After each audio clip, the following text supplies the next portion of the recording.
So what is up guys, Nick here helping you to master your technology. Galaxy A51, the iPhone SE 2020, which is going to be the better phone to choose here. Now I'll begin right away by talking about the design, and for me I think the A51 is the more modern looking phone for the same money, so I would give the edge to the Galaxy A51 when it comes to just the looks of the device. I think it's a little more attractive looking than the iPhone SE, which is an aged looking design. But when it comes to the actual body and durability, the iPhone SE feels a little bit more premium as it is a glass build versus the A51, which is plastic. It does pick up a lot of dust, and it just doesn't feel quite as premium, as sturdy as the iPhone SE with this aluminum sides. It does have the glass back and front. It just feels a little bit more, I would say just a little bit more higher quality than the A51. But the A51 for a plastic Samsung phone has come a long way. This is not the plastic Samsung phones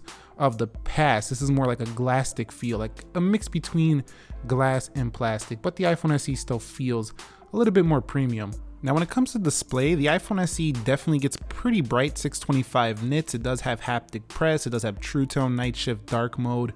The device doesn't have a very popping display though. It's just pretty much what you expect, an LCD panel, pretty accurate colors, and I think overall you'll be happy with the display, but it's gonna be nothing impressive. It just looks pretty good and just typical Retina Apple quality. You just know what you're gonna get here if you've had an iPhone before, but other than that, I do think it's a pretty nice display for the price you're paying here. You're not gonna be disappointed with this Retina panel. But the Galaxy A51 does have that popping display. This is a Super AMOLED panel here, so if we go to settings here, we'll go to display.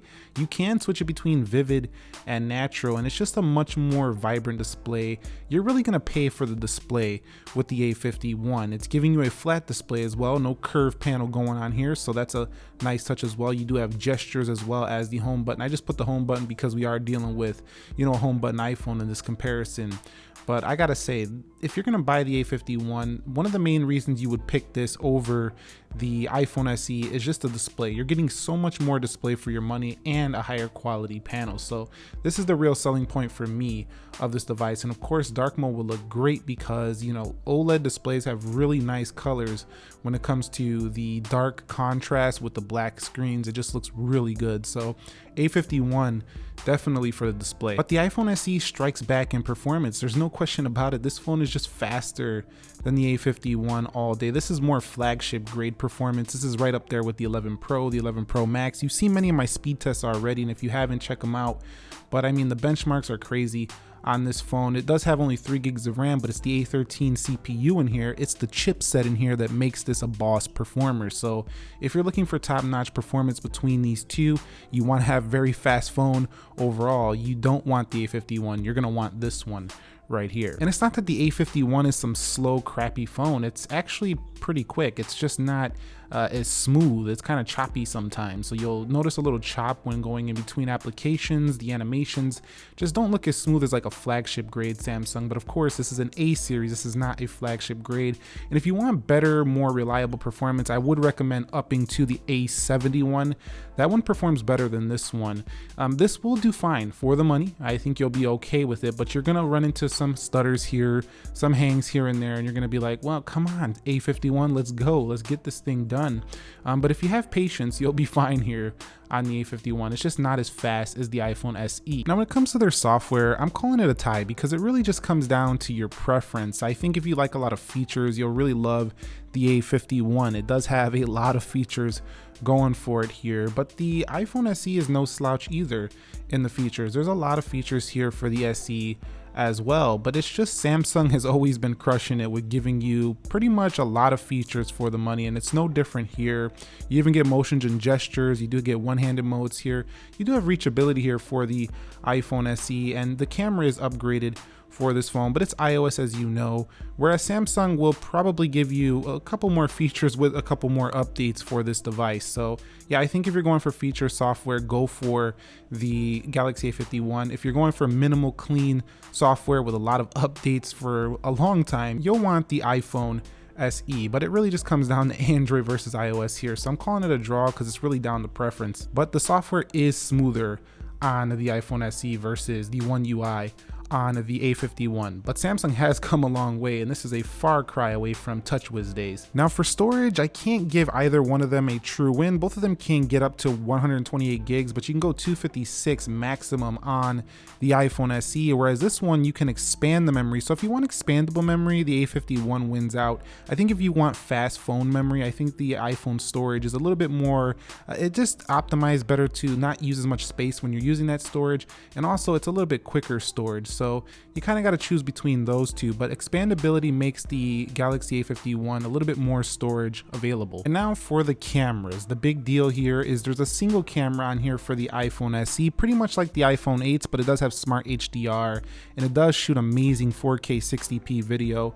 So if we go into the camera, you'll see right there we can hold down for video, swipe it over to hold it, and you can take pictures in video. Also, you do have 4K 60 can be changed right from the camera itself. It does have those iPhone 11 like features here, so you basically got iPhone 11 type technology in your iPhone SE right here. I think if you're going for a better rear facing camera, you're gonna want to get the iPhone SE. It's the better pick. Now the portrait mode here is also quite good, but it only uses human detection for that. You do have panel mode.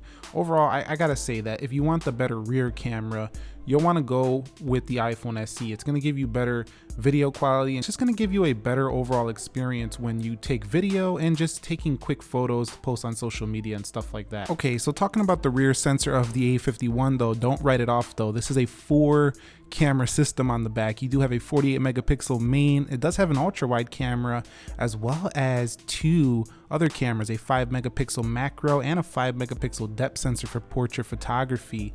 However, I think photo quality is not the best compared to other Samsung phones. It still has some pretty beautiful photos when you're out and about, and you get the ultra wide for the same price. You don't get an ultra wide on the SE, so this can be very enticing for those of you who don't want to pay the big bucks, but you do want the ultra wide camera. And if you do want the night mode, you got to go with the A51. So, and while I think the SE has the better overall main sensor, I don't think that the A51 is a bad camera. I think many of you will be happy with general results from this camera. You can also change between the 16:9 here. You can change between the 1:1 aspect. If we go over here to settings, you'll also notice that there's no 4K 60 on here, just regular 4K, which is not a bad thing, but you get 4K 60 on the iPhone. So the video quality will be better for the iPhone. Now, I'll say the front video is a bit better on the A51. It goes 4K, and also the front camera is a higher resolution. So it also, I think, has a better front-facing camera, especially if you care about softer looking photos. You don't want all that detail in your face. But the iPhone SE didn't really upgrade too much on that front-facing camera at 7 megapixels. So I think if you want a better selfie, I would probably go with the A51. But if you want a better main sensor, the iPhone SE will be where it's at. But get this one if you just want to have fun with your camera. If you want to feel like you didn't pay much, but you got all those features like you would usually get on a $1,000 Samsung or even a $1,000 iPhone, even though you're going to suffer a little bit in the quality, you'll still love how much fun you can have with this system. So for general quality and results, go with the iPhone.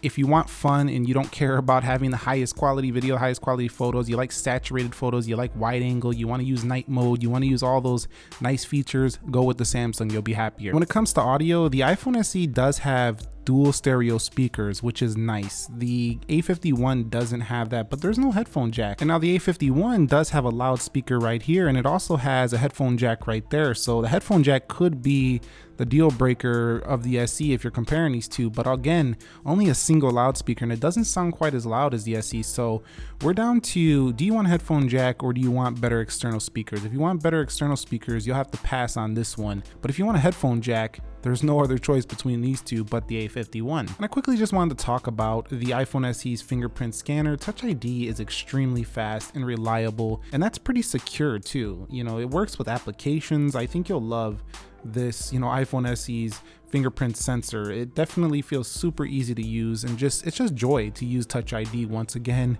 Even Face ID would fail more than Touch ID, so definitely nice here. Now the Galaxy A51 does have a face unlock system, which is not secure whatsoever. It's just using that camera up there, but if you use the in-display fingerprint sensor, you have a similar feeling to Touch ID. However, being in display, I think it's kind of cooler technology, but it misses more often, I think, than the iPhone SE, but it's still pretty nice that you have fingerprint sensor in display here. I just don't find it as reliable as even Samsung's higher end Galaxy phones. It just misses a little bit more on this Galaxy A51, but it's not bad. So it's really down to, do you want a physical button or do you want an in-display button? The A51 has a much larger battery than the iPhone SE. This one has an 1821. This one has a 4,000 milliamp hour battery. And if you go up here into power modes, it also does have medium and maximum power saving modes. You just have low power mode here for the SE. Now the SE gets around 5 to 6 hours screen time in general use. If you're really hard on it, about 4 hours. This one right here gets similar, around 6 hours. If you're light on it though, I'm getting around 7-8 hours on the A51. So I think the A51 has a little bit better battery life, but the iPhone SE, again, it's iOS, it has better standby than the Samsung. It also charges faster with 18 watts, but you have to buy that charger separately. This one has a 15-watt charger, and it does charge pretty quick as well. The SE has wireless charging, this one doesn't. Also, the SE has IP67 resistance. This has no IP rating. And when it comes to their phone call quality, I gotta say that both of these do have pretty good phone call quality. I was not disappointed with either. So if you're gonna be making phone calls, I think you'll be happy on either device. So is it gonna be the iPhone SE as a pick here, or the Samsung A51? The SE definitely and the A51 are in a similar price category. However, if you jump up to the 256 gig, now you're getting in the territory of S10e, S10 on the SE, or A71, which gives you even better stuff than the A51. So I think while the A51 is a great value, I think the SE wins out in more areas here, at least for this money. So personally, I probably would pick the SE of these two. But I think if you really don't care about Apple, you don't want iOS, and you want more features, I think the A51 is definitely a compelling option to get over this device. Let's not forget resale value though. This is not going to resell for much, the A51. This will hold its value a little bit longer than this device.